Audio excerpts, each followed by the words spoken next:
Guten Tag, meine Lieblings. We're very pleased to introduce you to another recommendation from the Richard and Judy Book Club, exclusive to WHSmith.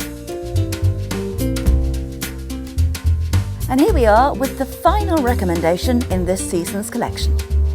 Leaving Berlin by Joseph Kanon. So stay with us as we head into the Cold War spy world of post-war Germany. A good book never dates. Why not check out some of the many recommendations from the Richard and Judy Book Club, exclusive to WHSmith from years gone by.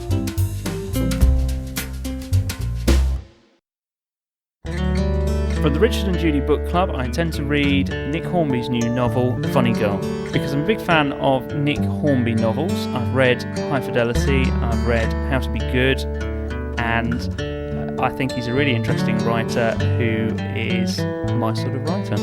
Us by David Nichols. With this particular book, we go through various adventures, some very funny, when you laugh out loud, and then there's other moments where it's quite moving and quite poignant too. It's quite sad, especially between the relationship between the father and son. So there are some very happy moments and some very sad moments. I read Restless, which is a novel by William Boyd, and I really like those kind of books. They're sort of thriller crime books, and I really enjoyed this one because it was sort of set at the backdrop of the Cold War. I thought the writing was absolutely excellent because it kept me gripped chapter after chapter. I think actually, unusually for me, I read it in about sort of 3 days, which is very unusual for me. It takes me a while to read a book, but I just kept turning the pages on that one. So for the Richard and Judy Book Club, I've been reading The Miniaturist by Jessie Burton. Now, I started, and I'm not very far through, to be honest. Page 16, I'm struggling a little bit. But I'm being assured by lots of friends that it's well worth continuing, so I'm going to persevere a bit longer.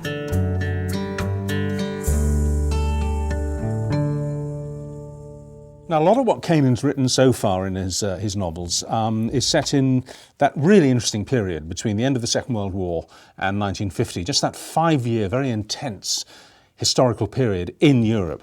And he very often uses something real like the Potsdam Conference or the Manhattan Project as the background for a murder case. He takes the macro and he imposes the micro, and it really, really works. And Leaving Berlin, this new one, it concerns this American expat who becomes a very, very unwilling double agent of the American and East German intelligence services during the Berlin airlift of 48-49. This is before the Berlin Wall. And it's just an extraordinary sense of period and drama and stuff that because of the Berlin Wall and what happened after that and the big split between East and West Europe, we've kind of forgotten what it was like in Berlin just after the war. I actually, to be honest, wasn't at all sure whether I'd enjoy this novel when I first looked at it, because I've got a slight aversion to spy novels. I feel I kind of read it all. It's all been done. More stories about the Cold War, blah, blah, blah, blah, blah. But I loved it. I absolutely loved it. It's very different from that. It's very people-orientated. I mean, Alex, the central character, is very likeable, a very likeable bloke who got out of Germany before the Holocaust. On the skin of his teeth. Yeah, he was a Jew, and he ended up in America. But he was also a communist while he was in Germany. And when the McCarthy era happened in America and they were kind of hunting down communists, he got fingered for his past beliefs. And they use him, don't they? They use him. They turn him as a double agent. They say, if you go back to Berlin as a double agent and you sort of spy on the KGB for us, the Russians, we will kind of purge your track record and we'll let you come back to America as a free man. So he goes and does it. But I loved it because it was very people-oriented. I loved the descriptions of Germany, his past in Germany. It keeps flashing back. Germany before the war, the German aristocrats, the way they lived, their wonderful castles and houses, and I've never read anything about that. No, because it was completely destroyed by the Second World War, and right. He makes it very, very clear in the book that it wasn't just other countries that Hitler destroyed, it was in many ways his own country, clearly his own democracy, his own aristocracy, the Junkers families, all of that, all went west in this pulverising drive into Nazism. What I didn't quite realise, and I suppose it's because a lot of the footage that you see of post-war Berlin is the wall's gone up and things are kind of reasonably orderly, was the chaos that, as you say, ordinary human beings were living in the 3, 4, even 5 years after Berlin fell to the Allies. It wasn't very well policed or managed by the occupying powers. It was basically one great big heap of rubble with rats and people living in it. But it's also very frightening, very tense. I mean, sort of almost as soon as he gets to Berlin in his new guise, he finds his life is on the line. I mean, there are these terrible shootouts between Russian and American spies, and it's very tense and it's very frightening. It's also a love story, which I also liked very much. I found it very engaging for a spy thriller. It had all the historical accuracy and all the tension of a spy thriller, but it was full of really interesting people, and I really fell in love with Alex, actually. If you've missed any of this season's episodes or any of our previous podcast recommendations, then you can find them all on iTunes. Search for Richard and Judy. It just wrote itself. Every day was the time spent with Mark, and I don't like to think where I'd be without writing, without words, and being able to, articulate it on the page.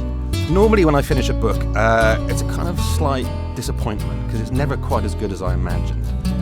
But the strange thing is with the Ice Twins, that the day I finished it, the moment I finished it, I had a very strange tingling at the ends of my fingers, which I've never had before and maybe never have again. But I felt to myself, no, this is good, this is really actually quite good, and this is what I wanted it to be, and that was a truly amazing feeling, and I want to have it again. I'm a storyteller. I just want to tell stories of the sort of people who might have lived there. Then the problem is which story to choose, not whether you're going to have another idea. It's just like, hey, shut up, stop talking to me, all of you. Which of you I'm going to listen to now? Getting to the end of a novel and writing the end is really the greatest feeling there is. I write because I'm obsessed by writing. When I started writing, I didn't know this was going to happen. I just thought I'd have a go. And then, of course, I fell in love with it.